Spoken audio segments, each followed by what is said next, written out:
دیکھیے اکرام، خلا اور طلاق میں فرق یہ ہے کہ طلاق شوہر دیتا ہے،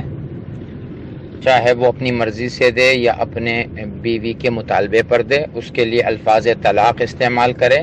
یا ایسے الفاظ استعمال کرے کہ جس سے طلاق کا معنی لیا جا سکتا ہے۔ خلا جو ہمارے ہاں عموماً وہی ہوتا ہے کہ جس میں عورت کا مطالبہ ہوتا ہے کہ بھائی مجھے آزاد کر دو۔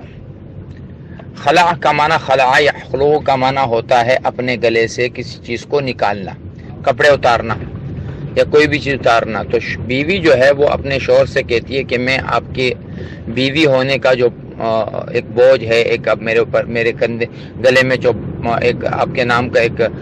بورڈ لگا ہوا ہے، ایک پٹا لگا ہوا ہے، وہ میں اتار رہی ہوں، تو مجھے آپ اتار کے دے دیجیے۔ اب شوہر کہتا ہے ٹھیک ہے بھائی، وہ کوئی مطالبہ نہیں رکھتا، بغیر مطالبے کے اس کو خلا دے دیتا ہے، کہتا ہے میں نے تمہیں خلا دے دی، یا کہتا ہے بھائی تم اپنا مہر چھوڑ دو، میں تمہیں خلا دے رہا ہوں، یا بہرحال جو بھی شرائط آپس میں طے کرے اور لفظ خلا استعمال کرے۔ تو یہ خلا کا لفظ جب اس طرح سے استعمال ہوتا ہے تو یہ بھی طلاق کے معنی میں ہے۔